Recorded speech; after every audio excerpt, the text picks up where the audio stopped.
all they know is there's a goal they're trying to figure out, there's a question they're trying to answer, there's a challenge that they're dealing with, there's something that's stressing them out like crazy that's causing them to miss time away from their family and work crazy nights and weekend schedules when that's not normally when they work. And the better job we can do with showing up at the point where they're trying to figure all the stuff out, and instead of showing up as a vendor who's begging them to jump on a call for 10 or 15 minutes so you can pitch your stuff, you need to meet them where they are. Good afternoon, good morning, good evening, wherever you're joining us from. I'm Joshua Feinberg from DCSMI, the Data Center Sales and Marketing Institute, and we're thrilled to have you with us for today's weekly live stream.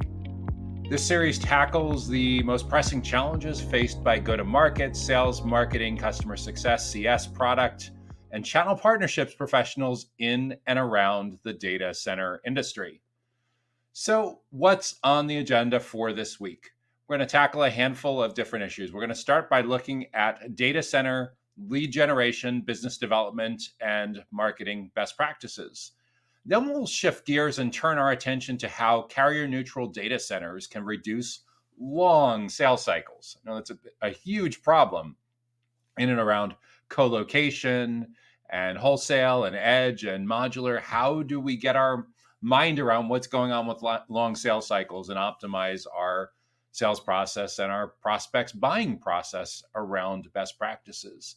Then we'll turn our attention to how to work through a channel partnership program, and specifically how to set reseller targets for data center enterprise analytics infrastructure. But even if you're not in an enterprise analytics infrastructure and you just have a channel partner program, or you're thinking about starting a channel partnership program, that advice could help you as well. Then we'll take a brief break for a message from sponsor. Then we'll look at how to get to the decision maker for data center cooling and air quality. We know in a world where so much of what's going on in the data center industry has to do with AI, artificial intelligence, and the GPU chips, and how hot those chips run.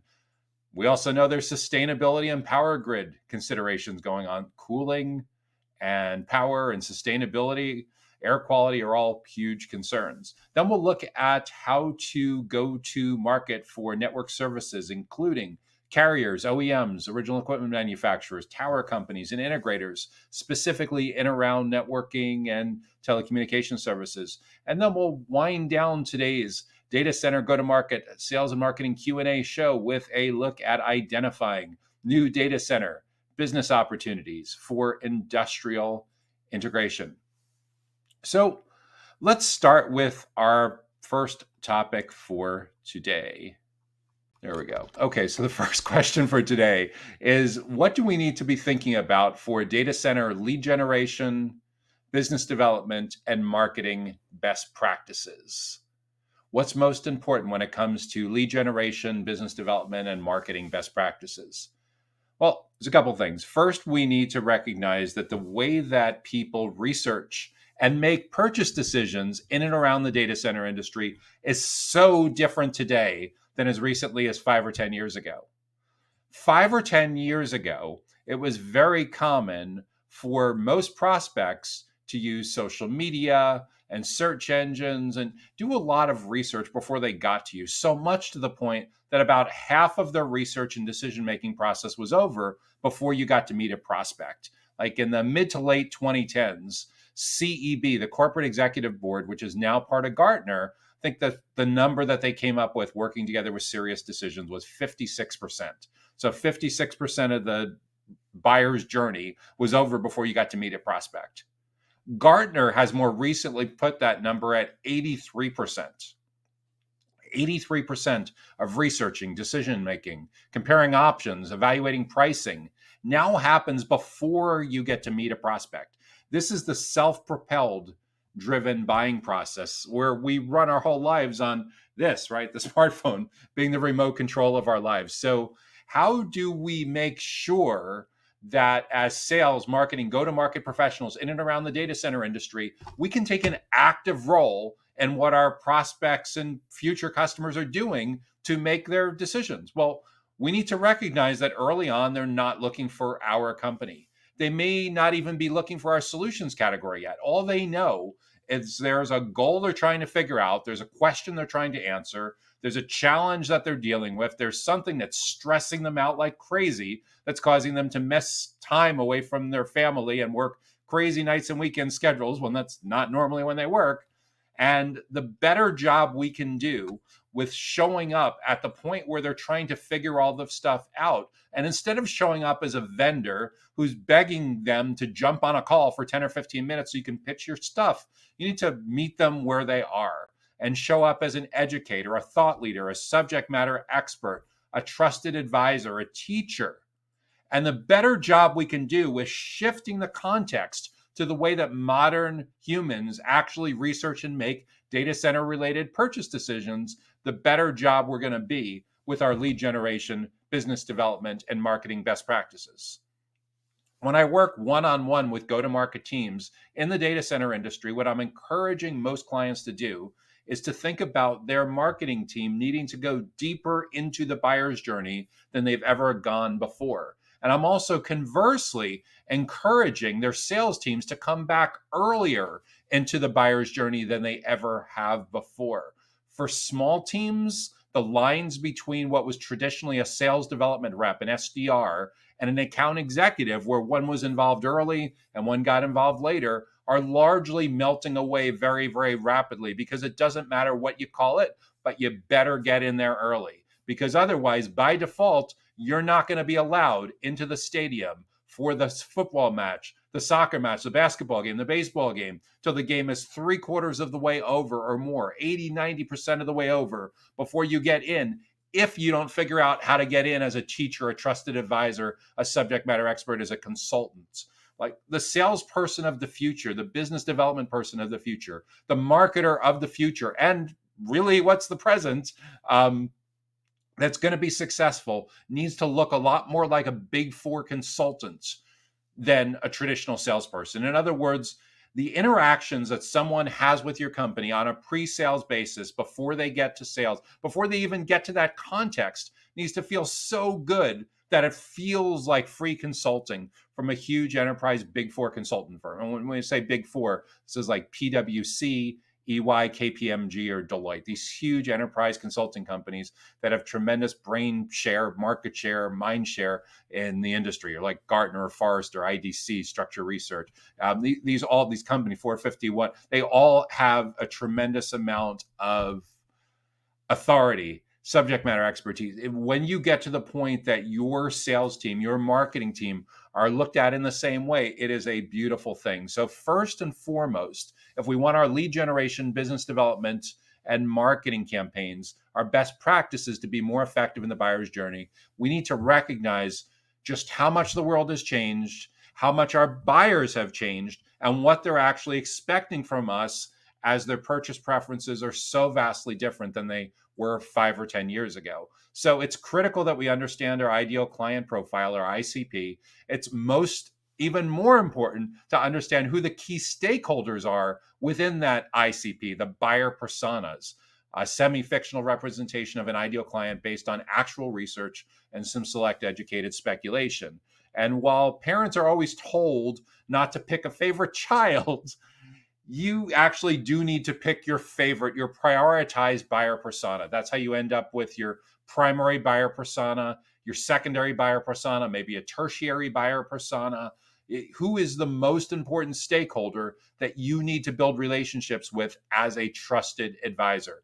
How do you decide who that is? It's usually done based on business goals. It's done by how efficient your sales process is. It's done by what kind of success they're going to have with your product as it exists today, as they go through onboarding and customer success, as they get through the various stages of their customer journey post-purchase, from initial value, intended value, extended value. This is the stuff that CS people, account managers, customer success people geek out, but it's incredibly important to think about how you prioritize your efforts. It's unit economics. It's where they're going to have the greatest success, where you're going to get the best case studies, all rolled into one. So you're creating this amazing educational content for the first 83% of the buyer's journey. So by the time they get to the point that they're ready for sales interactions, you are the one that's been doing all of the teaching. You're the one that's been teaching them how to evaluate all the other options in the marketplace. And when you do this the right way, you are nearly guaranteed to be on the short list. And in many cases, you may be the entire short list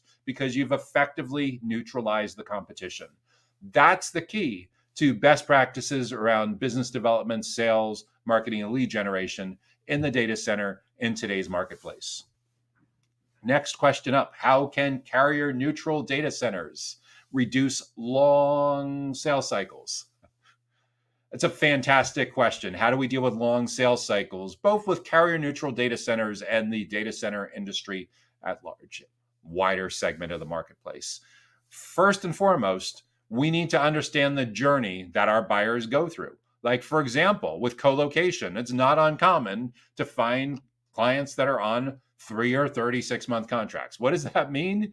You show up 2 months into that 36-month contract. They have 34 months to go. They're miserable with their current provider. What are you going to do about it?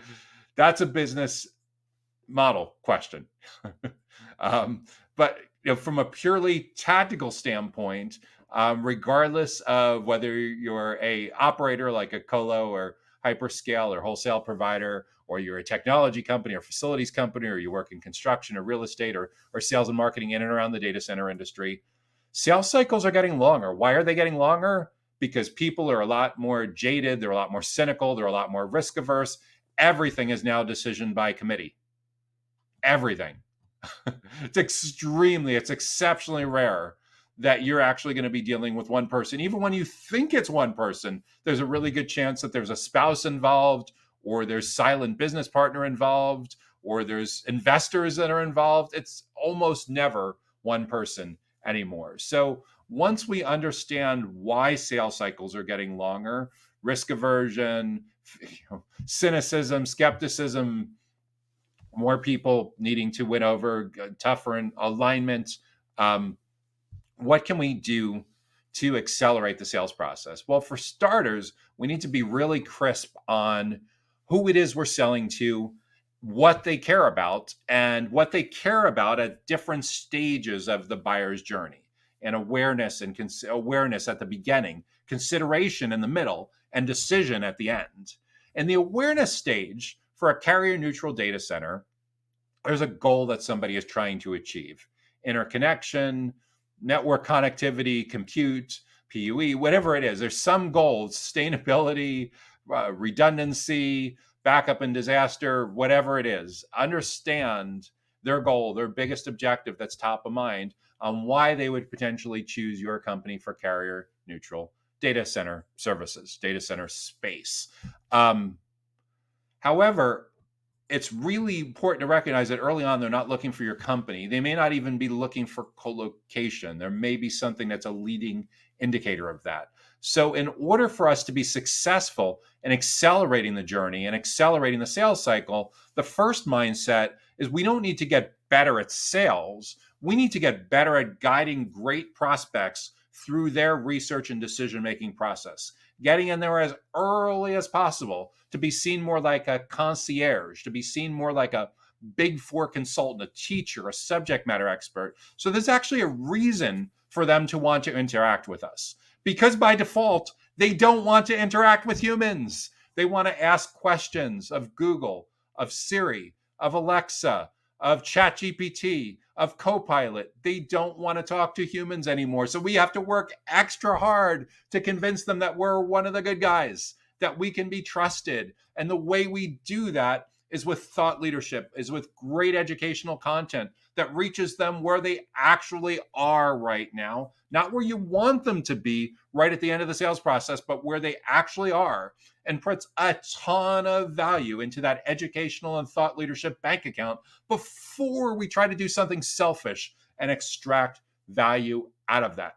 So you have to know their journey. You have to know who they are and what they care about. And then it gets into segmentation of figuring out the stages that someone goes through. At a broad level, there's 3 stages, but we also know there's 28 touch points. And the better job you can do at being present in one and several of those touch points between complete stranger and purchase decision, the more likely it is that prospect becomes a great future customer, becomes a great customer that stays with your company for years or longer and becomes a great referral source with digital word of mouth. But when it comes to sales cycle acceleration, yeah, we segment by who they are. Different people care about completely different things, and they care about completely different things depending on where they are in their journey. Once we understand that, then we can get to work creating a content strategy, effective email marketing, effective social marketing, effective blogging, a great webinar program.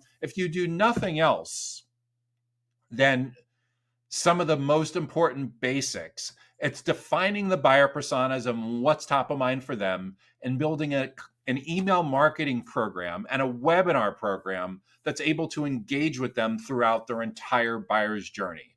That's the quick post-it note version. Know who they are, know what they care about, develop fantastic content, and then use email marketing that allows you to segment based on who they are and where they are, and use that content to invite them to great webinars that provide exceptional value, that help them get through and understand how they can do their job better. So at the end of the day, if you want to be really, really good, if you want to be really, really world class at reducing long sales cycles, both for carrier neutral data centers and in the broader data center marketplace, get really good about understanding who they are, what they care about, and how you can stay with them throughout the entire journey. Next question. This has to do with channel partner programs. And the question specifically is, how do we set reseller targets for data center enterprise analytics infrastructure? So this particular company sells analytics for IaaS, for infrastructure as a service in and around enterprise data centers and enterprise data center operators. But I think the process we're going to go through is very, very similar, regardless of what segment within the data center you operate, regardless of whether you're a SaaS company, like an IT related company, a facilities related company, if you do something related to construction and real estate or sales and marketing, or you're a data center operator. The key thing is, when it comes to your data center channel partner program, aside from the obvious thing of needing to be bought in and providing sufficient resources, the most important thing is that we treat our data center channel partners as another buyer persona. We segment them out and we recognize that our channel partners are different than our end user customers. They have different business models. They care about different things. There are different things that are freaking them out. They have different things that get them a promotion. They have different things that can get them the opposite of a promotion.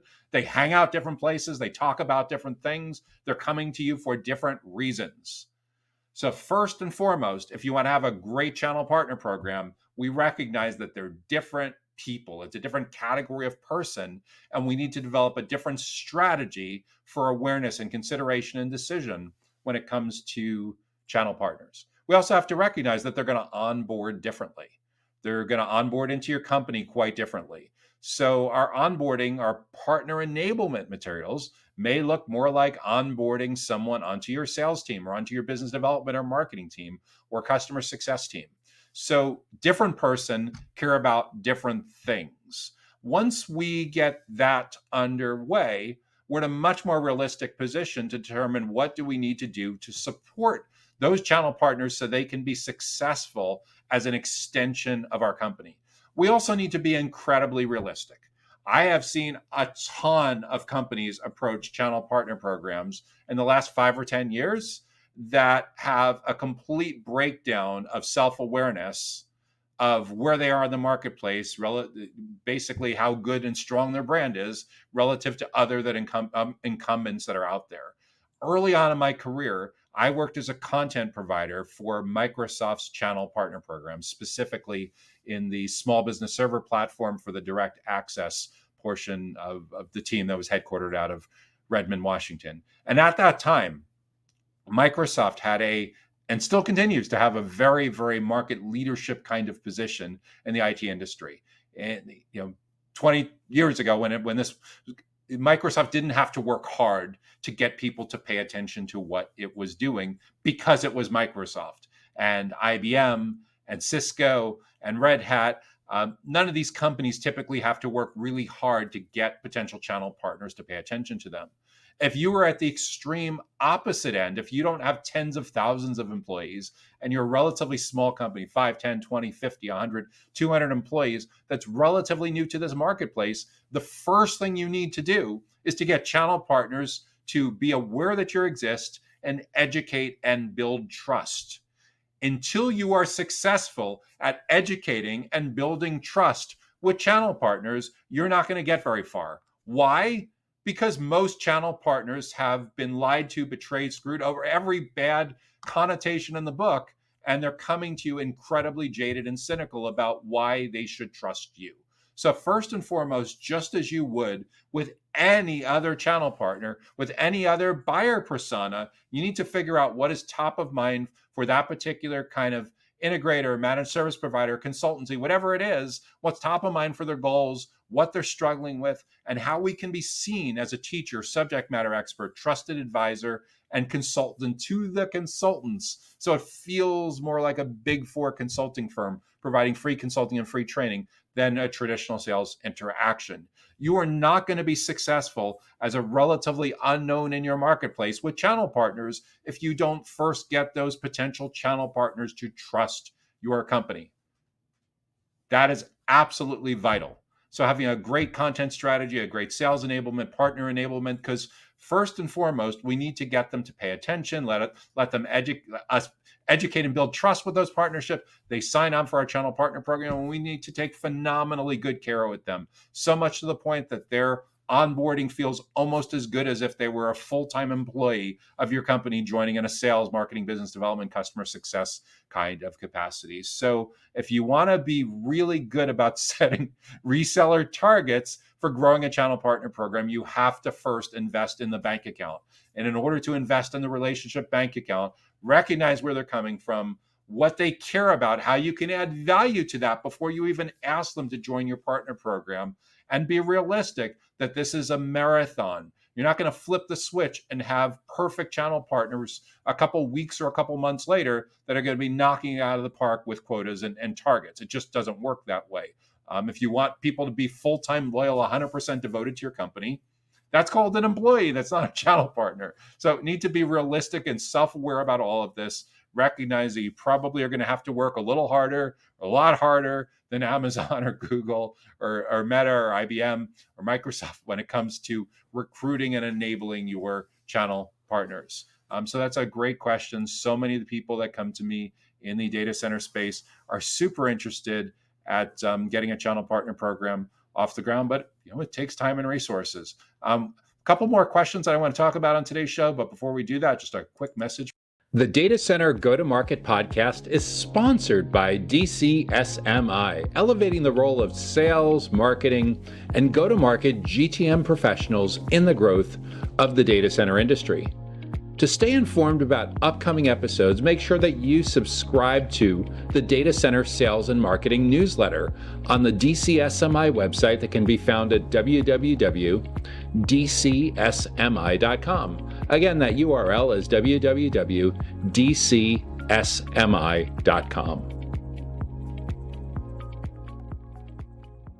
So, next question that we're going to talk about in today's Data Center Go-to-Market Sales and Marketing Q&A show is, how do we get to decision makers for data center cooling and air quality? We're trying to reach decision makers specifically that are interested in this particular aspect, largely wrapped around sustainability, cooling, air quality. And we know cooling and air quality is becoming incredibly important because chips are getting really hot. We think about what's required to run AI and the GPUs, whether it's from NVIDIA or an alternative to NVIDIA. These boxes take a tremendous amount of power. They take a tremendous amount of heat. They create a tremendous amount of heat. We know conventional air cooling, liquid cooling, all this stuff, gel cooling is becoming so much more popular because of these issues. But at the end of the day, we still need to get to the decision maker around cooling and air quality. So first, we need to have a deep understanding of where our company can win. What do the case studies show? Who's going to do best? what kind of company following onboarding and installation and configuration, who's going to be the most successful, who's going to be screaming from the rooftops how wonderful our company is. Once we understand that, we can work backwards and build a go-to-market strategy to clone our best customers, our existing installed base.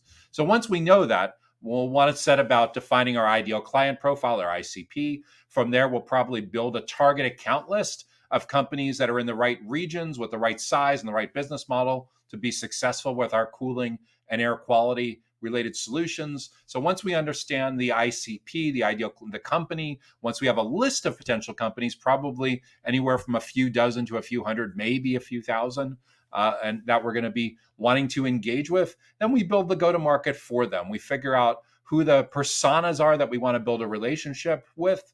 And that's going to help get you closer to figuring out which of these personas is the decision maker. And in most cases, you'll probably have one or two additional buyer personas in that kind of context. One is there will probably be lateral buyer personas. Like, for example, let's say for cooling and air quality, you determine that it's a facilities director. More than likely, in that data center, there's also an IT director. So obviously, first and foremost, we'd love to get to the facilities director. But if we can get an introduction to the IT director who spends a couple of hours a day, or at least a couple of hours a week, with their counterpart that works in the same facility or facilities, not a bad path in, right? In addition to the facilities director, there's likely multiple people that work on the facilities director's team. And depending on the size of the facility, there could be dozens or hundreds of people that report to that person or that title equivalent. So getting someone that's a direct report to that person or a second order direct report to that person, pretty good introduction. I often tell people, in a self-propelled buyer's journey where so much research is happening before you get to meet the decision maker, many times, who's going out and doing the research on cooling and air quality solutions? Someone fairly low down in the organization, from a hierarchical seniority standpoint. Sometimes it's even the intern. You'd be like, engaging with the intern? What are you talking about? Who's going to invest time and resources engaging with the intern? The person that recognizes that the intern is the key to unlocking what's going on in that company. So it doesn't, obviously at some point we need to get mind share among the entire decision committee. The decision maker, like the VP of facilities, director of facilities, chief facilities officer, whatever it is. But it's entirely possible that there's anywhere from a few to a few dozen people that work pretty closely, either directly for or for someone who is a direct report of the decision maker, and getting a foot in the door with that person is a reasonably good first step. And the great part is companies that do an excellent world-class job with being seen as thought leaders, subject matter experts, consultants, trusted advisors that have great ebooks and blogs and webinars. Many times, it doesn't matter how low seniority-wise someone is within a company. If you get their attention, they'll many times feel way more comfortable passing your content around long before they have to endorse your company. So your content marketing, your sales enablement materials can do wonders with getting you to spread out and get more coverage among the decision committee, which gets you to the decision maker. A lot of times people have this misguided view that if they can just get a foot in the door with the decision maker, everything is going to be hunky-dory awesome. The reality of what's going on in today's marketplace, however, contradicts that. Even if you can get a direct introduction to the decision maker, 9 times out of 10, the decision maker is going to send you back to the people that work for him or her, because they're not going to want to be the dictator that makes a decision by themselves. They're going to tell you, oh, go talk with Joe, go talk with Sally, go talk with Bill, go talk with Nigel. These are the folks that are going to be using your solution on a regular basis. And after you've had a chance to meet with them, assuming that you're on the same page with them, then yeah, absolutely, we'll set up a time to talk about what next steps look like. But I can't make the decision for you. They're the ones who are going to be using this on a regular basis. Go build, go tell them show them what you're working on, see if it's a fit, and see if we should look at next steps. So it's extremely important to recognize that there's a big reason why account-based marketing, ABM, account-based selling, has gotten so huge in the last 5 or 10 years when you're selling mid-market enterprise IT. It's so huge because it's so necessary. one person alone is not going to be your whole research and decision making process when it comes to data center cooling and air quality. It takes a village. So it's critical to recognize who lives in that village and figure out a way for you to be involved in as many of those 28 touch points between stranger and customer in that village. How you have an active role in the first 83% of the buyer's journey before they're ready for sales interactions. And the better job you can do at that, the more successful you're going to be, and not only getting to the decision maker, but getting to the full committee that you're going to need to win over to be successful with your data center cooling and air quality solutions. And that advice in general goes for a much, much broader set of segments and business models within the data center industry, regardless of whether you're an operator, a technology company, a facilities company, like kind of in this particular case, dealing with cooling and air quality, or whether you're involved more with real estate or construction or sales and marketing in and around the data center industry. Next question is about telecommunications. We know that this is a very fragmented space, very competitive space in and around the data center industry. When we think about carrier neutral, when we think about meeting rooms, when we think about cross connects, all that stuff.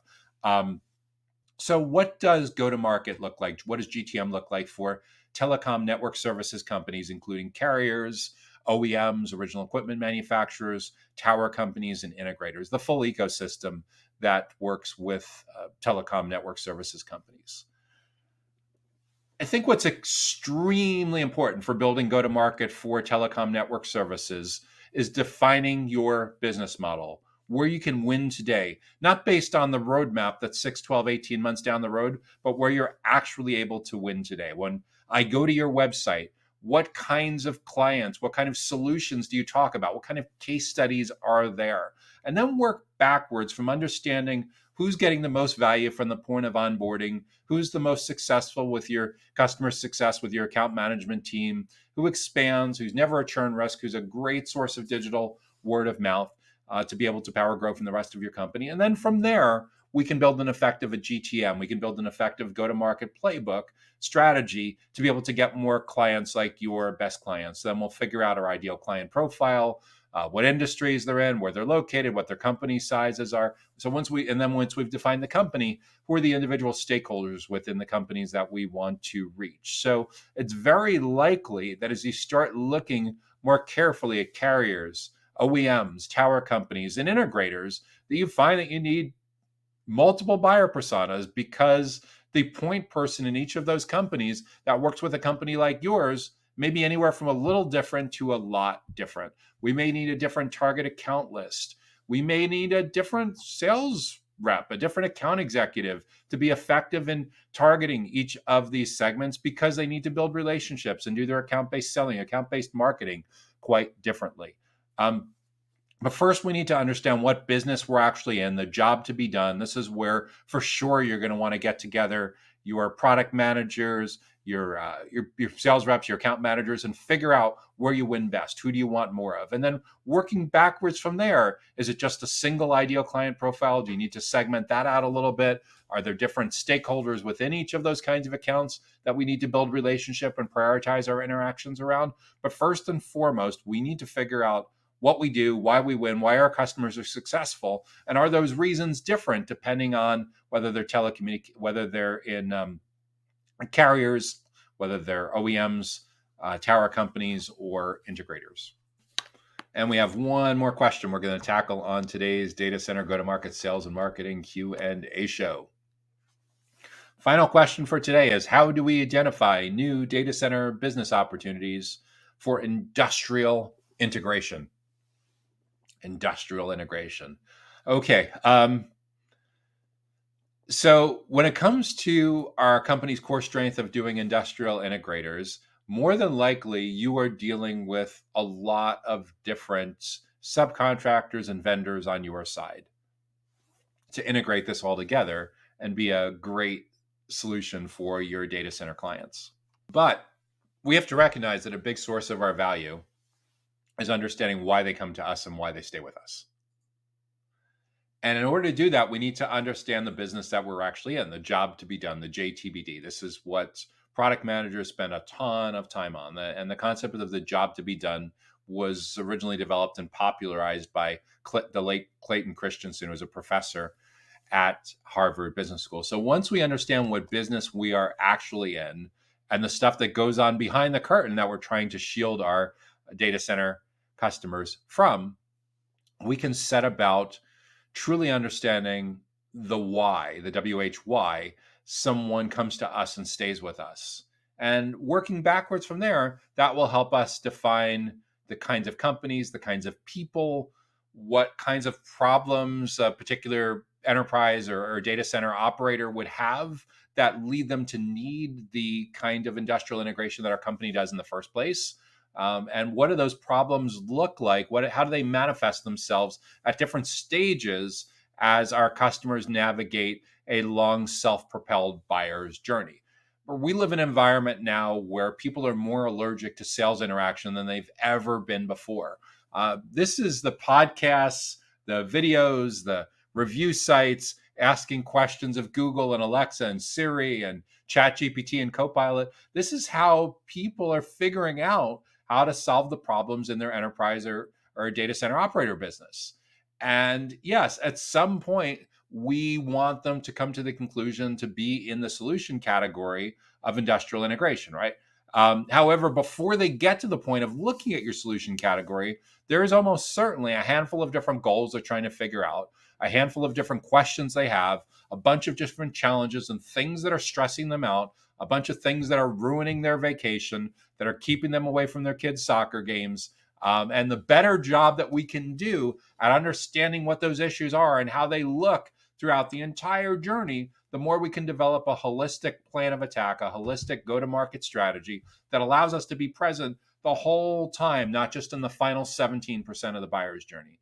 Gartner found that 83% of the buyer's journey is now over before we get to meet a prospect, the researching, comparing options, evaluating pricing. So if we don't do this right, it's like we're being locked out of the game for the first 83% of the journey.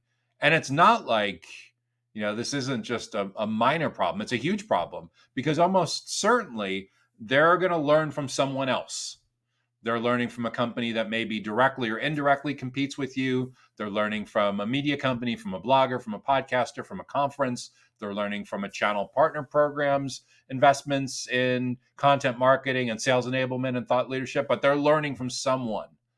They're learning how to research and make these decisions. They're learning how to evaluate and compare these different options. And if you get the foot in the door, you can be the one that's seen as the subject matter expert, the trusted advisor, the teacher, the consultant. But if you don't get a foot in the door and you actually manage to meet them in that last 17%, the only thing that's going to sway them is being cheaper. You don't want to be in the cheaper business, right? That's called being commoditized. We need to get there early. So when it comes to industrial integration, we got to know the reasons why we've won with our existing customers, what gets us the case studies, what gets us the logos, what gets us the great digital word of mouth. And then we work backwards to figure out how we're going to clone those efforts, how we're going to get more customers like that, and how we can build an effective go-to-market strategy for today's marketplace that recognizes that if we by default don't do things differently, we're not going to have presence in that first 83% of the journey. So we have to be a lot smarter. Not only does your marketing team have to be prepared to go much deeper into the buyer's journey than they ever have in the past, your sales team has to be prepared to come in much earlier in the buyer's journey than they've ever been seen in the past. The salesperson of the future in and around the data center industry, and to a large degree the present, is going to look a lot more like a Big Four consultant. Their interactions that they have with prospects, with future customers, should feel a lot more like great free consulting that they'd be getting if they hired PwC or KPMG or EY or Deloitte or something like that. It should be that good. You should be able to provide so much unique insight that it doesn't feel like they're talking with a salesperson. And conversely, once they're signed on as a new customer, their interactions with your project manager, your customer success manager, your account manager should feel like the MBA or PhD version of that. It should feel so next level that it should feel like amazingly valuable free consulting because you've seen the pattern recognition about how other enterprise data centers, how other data center operators navigate the challenges around needing industrial integration services. And by sharing those best practices and your pattern recognition and the role of a teacher, a subject matter expert, trusted advisor, thought leader, it is tremendously empowering to your company. And conversely, if you don't do it, someone else is going to do it. and you're always going to be subordinated to them, and you're going to have massive problems around account control and retention. So when it comes to identifying new business opportunities for industrial integration, you got to play the full journey, because that's how you get great. That's 28 data points, 28 touch points between a complete stranger and a new customer. How many of those 28 touch points is our company currently involved in? Are we happy with that? If you're only there one or two, you could have the most fantastic cabana party poolside in Vegas, epic, that's ever been done. The most amazing golf tournament that's ever been done. They got to play with celebrities from the PGA. But the problem is, the moment they leave the party, the moment they leave the golf tournament, do you really think they're waiting 364 days to you to repeat that event next year? No. They got problems now. Where are they going for answers to those problems? Are they going to go to you, or are they going to go to somebody that's got a competitive solution or competitive source of information? So ultimately, if we want to be involved in identifying these new business opportunities, we have to have a way to stay with them throughout the journey. It's education, it's thought leadership, it's webinars, it's email nurturing, it's understanding who they are, what they care about, and providing a ton of value into that relationship bank account before they get to the point that they are a business opportunity. That's the key to identifying, to developing new business opportunities for industrial integration in and around the data center industry. And frankly, even if your company is not in the facilities stack within the data center industry, and you do something more related to IT or construction or real estate or sales and marketing, or you're a data center operator like a colo or a wholesaler or a hyperscale or edge or modular or something, very, very similar contextualizing advice to be relevant, to be present, to have a really good chance of building a great relationship with your future customers from the point where they're just starting to figure out that they have a goal or a question to answer, or a challenge that's frustrating them, to the point that they become a customer, to becoming a phenomenally satisfied customer that's a great potential source of future customers. So that is the final question that we're going to be addressing on today's Data Center Go-to-Market Sales and Marketing Q&A live stream show. I'm Joshua Feinberg from DCSMI. DCSMI sponsors this live stream. The Data Center Sales and Marketing Institute is all about elevating the role of sales, marketing, and go-to-market professionals in the growth of the data center industry. And I wish you great success in dramatically improving and using your go-to-market sales and marketing as a tremendous growth engine for your company in and around the data center industry. The Data Center Go-to-Market podcast is sponsored by DCSMI, elevating the role of sales, marketing, and go-to-market GTM professionals in the growth of the data center industry. To stay informed about upcoming episodes, make sure that you subscribe to the Data Center Sales and Marketing newsletter on the DCSMI website that can be found at www.dcsmi.com. Again, that URL is www.dcsmi.com.